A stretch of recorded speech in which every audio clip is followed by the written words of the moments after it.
Сәлеметсіздер ме, құрметті көрермендер?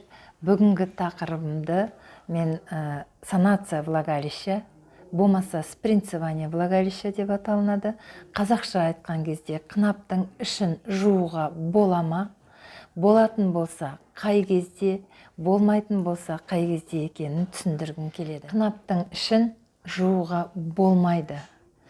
Себебі флора қынаптың ішінде қалыпты жағдайда болады.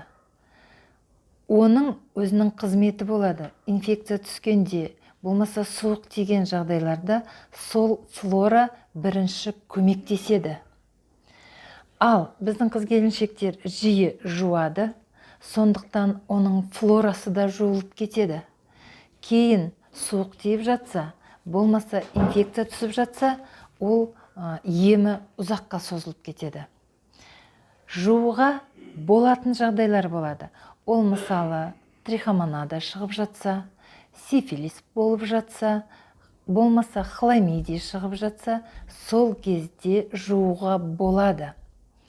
Себебі ондай инфекциялар түскен кезде қынаптан ашты, иісі жаман, қышытатын выделение дейміз, сол аға бастайды, сол кездерде жууға болады.